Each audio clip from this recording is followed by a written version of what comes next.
Hi, good evening, Ishita. Good evening. How are you? I'm fine. Thank you.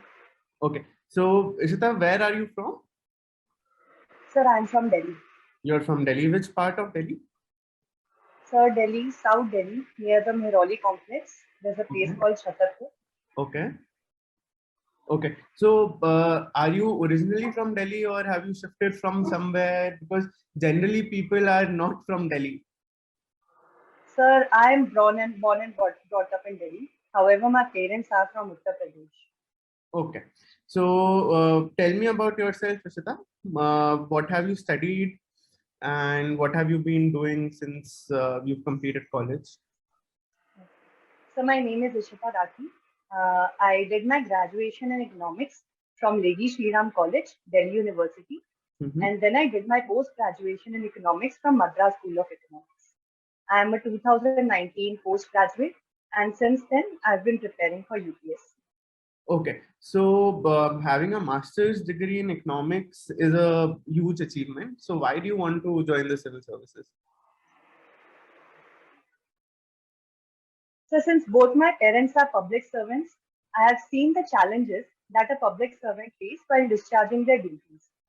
So despite all the challenges and hardships, I could see the satisfaction that they derive from their job. They speak with a lot of enthusiasm about how they are making small differences in people's lives. So I feel that people who have public welfare in mind, civil services provides a very efficient platform to be of relevance to the society. This is my main motivation of joining civil service. Okay, so other domains do not provide that kind of relevance. Is that what you're trying to say? So I'm saying that civil services is the most efficient platform because you are in direct contact with people, you can address their grievances, and you can take decision which will actually show results on ground. Okay, so Ishita, tell me what are sanctions and why have they been placed on the Russian government?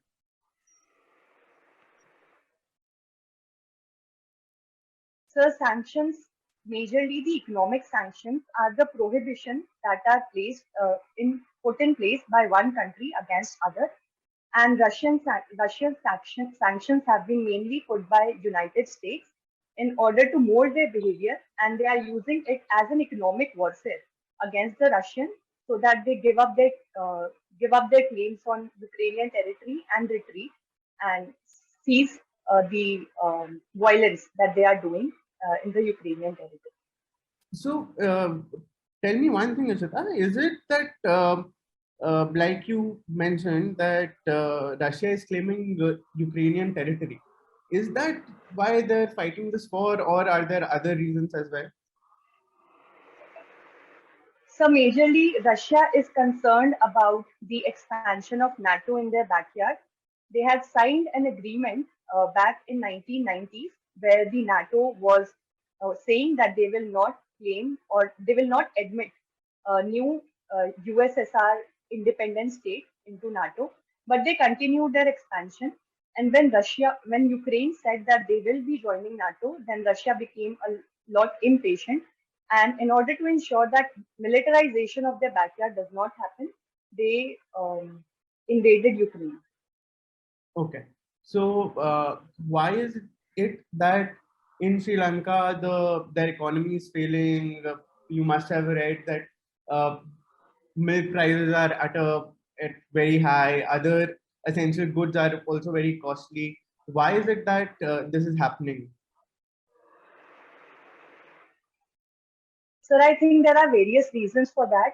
One of which is the expansionary fiscal and monetary policy that the Sri Lankan government was following. Many of the economic commentators have warned about the inflationary impact of such expansionary policy, but they continue to do so. Second is they intervened in the foreign exchange market in order to manipulate their own currency's value. This led to their foreign exchange depleting. And thirdly, I think that the huge amount of debt they have taken from China in order to construct infrastructure is not yielding the results that they were hoping for. And lastly, the push for organic farming that they had done in the past, this has resulted in the food crisis that they are staring at right now. Okay, so do you think that some of it is also because the oil prices are increasing, and because of, given the background of the war, oil has generally become more costlier. So is that also why that these things are happening in Sri Lanka? Yes, sir. One reason is the increasing oil prices, and another reason could be that Sri Lanka is heavily dependent upon the tourism. So, because of the Easter attack and later the COVID pandemic that unleashed, they suffered from this problem and they are fighting to put back the economy back in place. Okay, so you must have read in the news that India is trying to set up a ruble and rupee exchange with Russia for buying commodities and other such things. So, what does that mean for the Indian economy and our dependence on US dollar in terms of trade?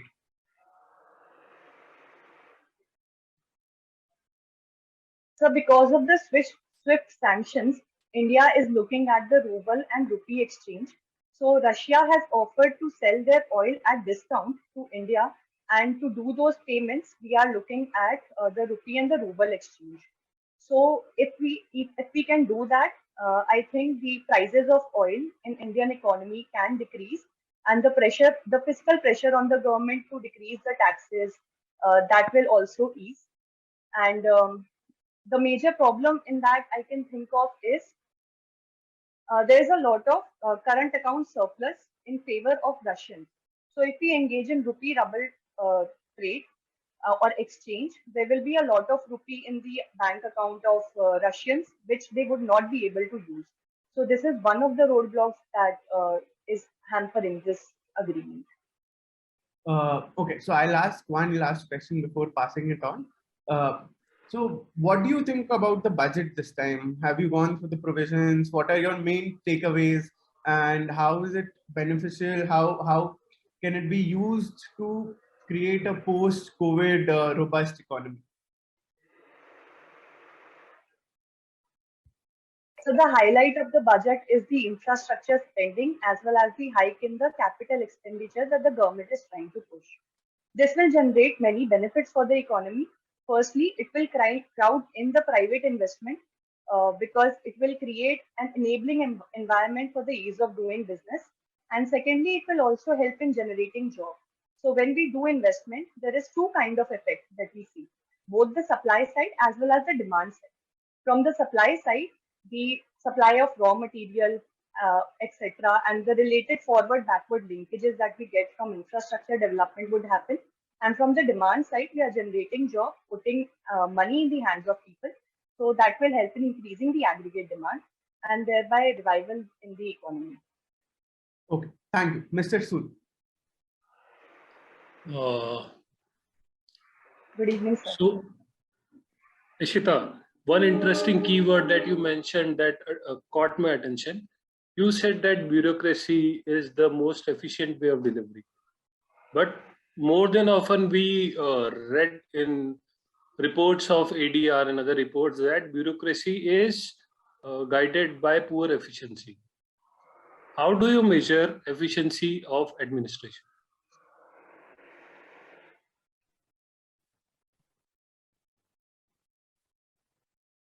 Sir, efficiency of administration can be measured by how effectively you're using the limited resources and you are achieving the objective that you want to achieve. Efficiency in executive domain is particularly in the implementation of the policies. Sir, I agree that there are some lapses, but we are working on this. For example, in the civil services itself, there is the mission Karam Yogi that the government has brought in order to improve the efficiency and make bureaucracy more responsive, as well as more technologically advanced to use the new and emerging technology for the benefit of people and improving the efficiency in administration. So if government machinery is very efficient, then why there is a move toward privatization? So there are certain areas in which private holds comparative advantage, for example, in management, innovation, etc. and those areas should be open up for the market forces to operate. However, there are certain areas and objectives like social objectives, education, healthcare. Those are the domains of the government because it generates a lot of externality and create a positive impact largely on people. Okay, And but secondly, if you compare efficiency wise, which sector performs better even in those two sectors, healthcare as well as education, whether public sector or private sector, which are more efficient? so judging efficiency in a very narrow sense, like monetary efficiency, definitely the private sector is more efficient. But I would like to interpret efficiency in a broader sense, like equitable accessibility of the services that you are providing. I think government can play a very important role. Okay, you are a student of economics. Tell me one thing.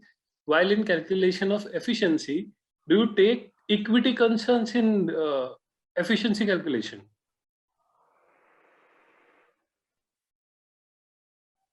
Sir, efficiency in the conduct of business would depend upon the goal that you are trying to achieve. For example, if you're trying to achieve maximum profits, then you will be looking at different parameters.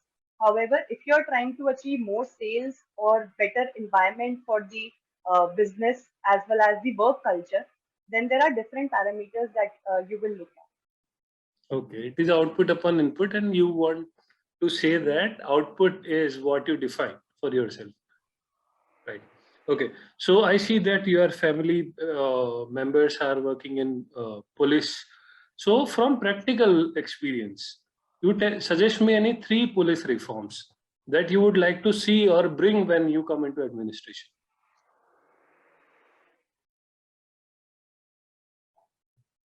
So first reform would be functional autonomy, reducing the political influence as well as the interference in the working of police. Um, so second would be more transparency as well as accountability towards people so that the trust deficit that sometimes exists between the public and the police that can be bridged. And so lastly, I would like to improve the police population ratio so that the pressure on the existing police personnel is alleviated and better work environment, infrastructure and salaries to motivate the police personnel to do their job more efficiently. Do you feel that the salaries that police personnel are getting is not justified with the responsibility that they are given?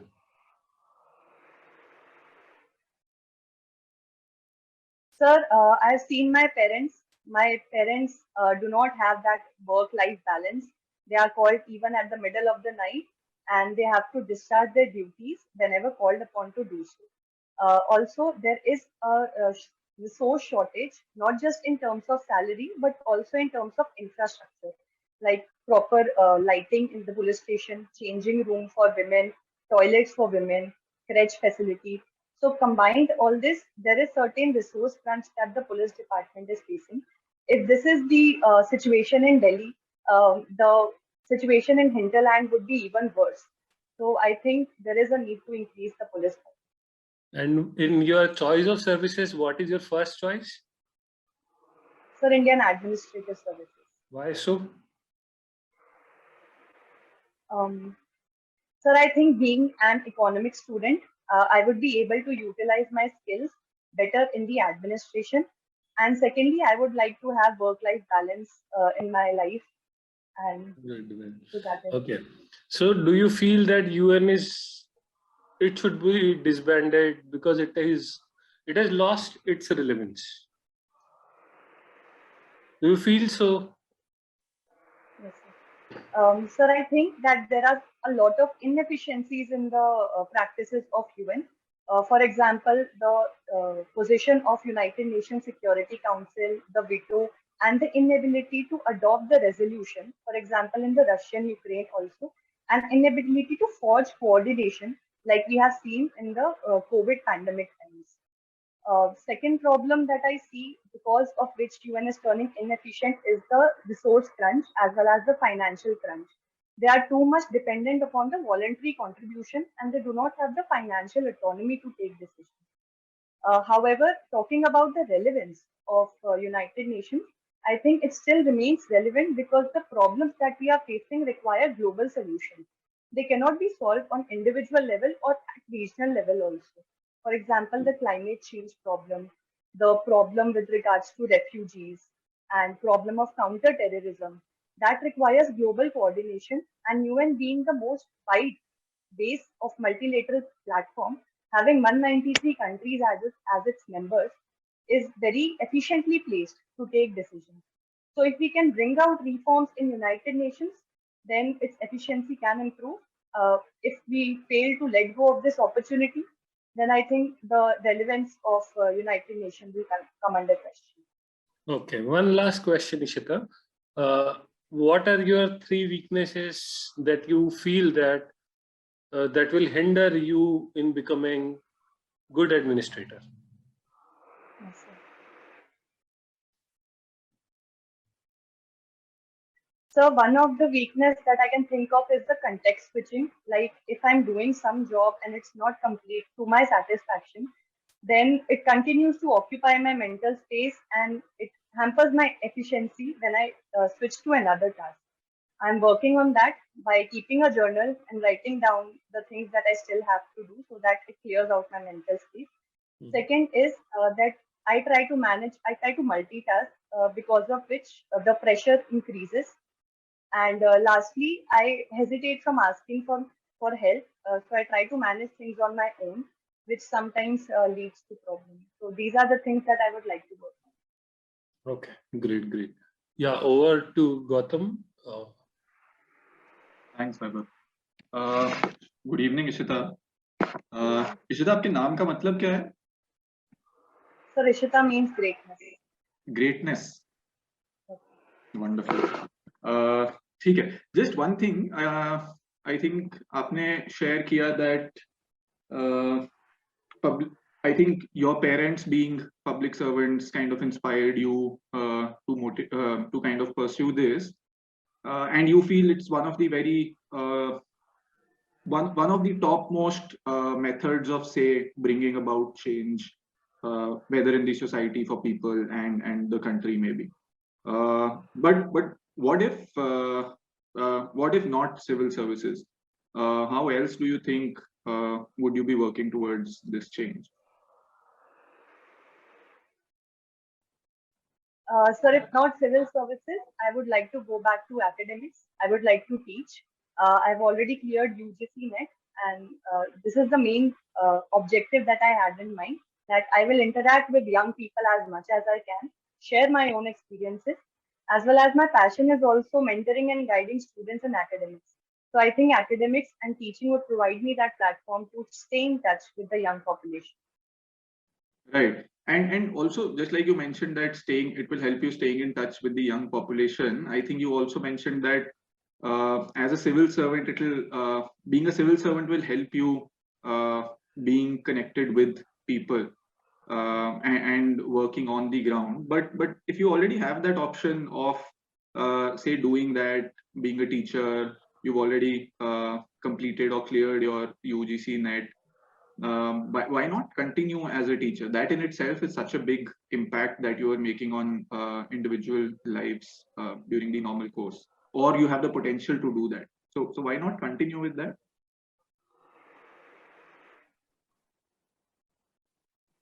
Sir, I agree that teaching is a very noble job and it is a very prestigious job.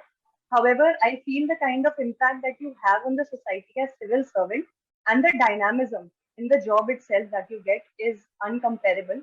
So that attracts me a lot, the dynamism in job, as well as the connection that you have with people on the ground. Like your small decision can really impact the life of many people. So that is why I would like to go for civil. Right. So what would you kind of choose? What is what would be your preference? I think there are people who believe that even making a difference in one life is could have a huge impact as compared to, say, maybe you saying that one decision affecting or leading to an impact on a lot of people. So do you think that the second one is your preference?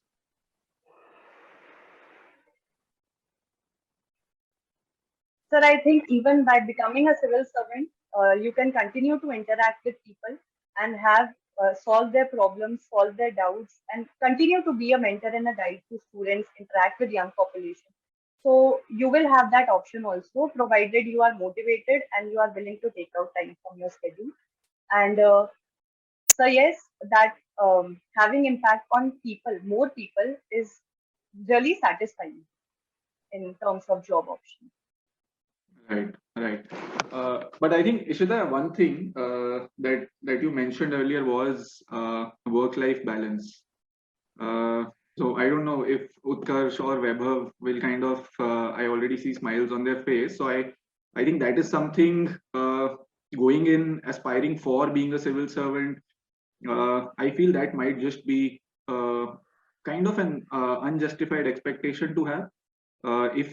If maybe you're expecting work-life balance, not being called up at say any hour of the day or say the 24 hours, do you think that will be kind of justified to the people? As a DM, you might just be called up at any hour to handle any crisis during your tenure within your district. But I think that is kind of a slightly unjustified expectation, and I kind of differ on that. Yeah. So these are only secondary things. The primary things is the satisfaction from the job, as well as if you're given a position of responsibility, then you have to give your 100%, not just in personal, professional, but also personal life. So if you're coming into this profession, then I think that public welfare is the first thing that you have in mind, and all other things are secondary to public welfare and your responsibility and duties. Got it. Got it. And how do you maintain, say, a work-life balance, or maybe if it's a lot of studies take a lot of your time, so how do you maintain that balance currently in your schedule? Sir, I go for cycling. I talk to my parents as well as my friends. So that really lifts my spirit and give that moment of release from study schedule. Right, right. And is cycling a regular activity? Sir, I've only recently started cycling. Okay, okay. Wonderful, wonderful. No, I really hope you continue with that. And you've also mentioned volleyball as one of your interest areas. So what has been your experience with volleyball? You have probably a journey in a few words with volleyball. Yes, sir. So we used to live in police colony, and I used to watch the police trainee play volleyball. So that sparked my interest initially. Then I joined volleyball in school and also continued playing volleyball in college also. The quick decision making, the adrenaline rush that you get while playing, and the joy of playing in the team is very. It's very good. So that really helps me in maintaining that balance in life, and I've been doing it for a lot of years. But because of the pandemic, I was not able to continue for the last 2 years. So after easing of restriction, I'm really looking forward to resuming my hobby. What about teamwork have you learned through volleyball?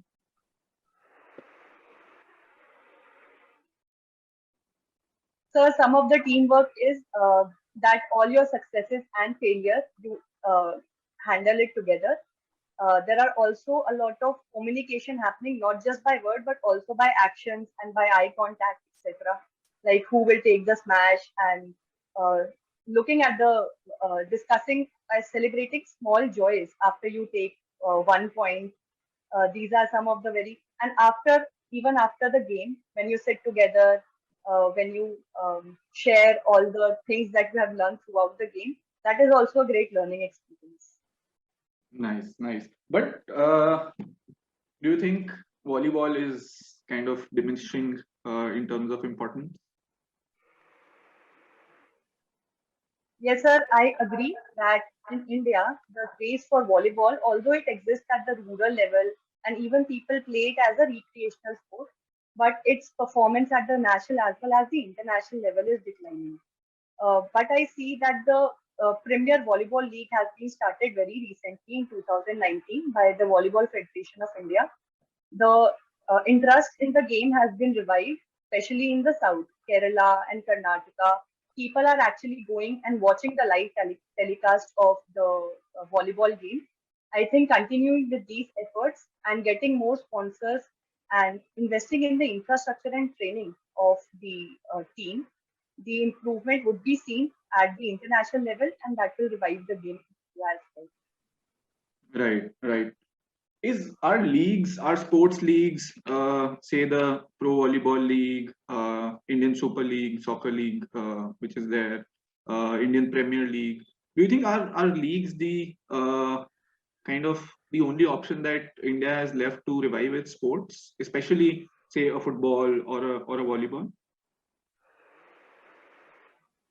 Sir, it could be one of the routes. For example, the Pro Kabaddi League has made Kabaddi a uh, household talking point after the Pro Kabaddi League was aired first on Star Gold, I think.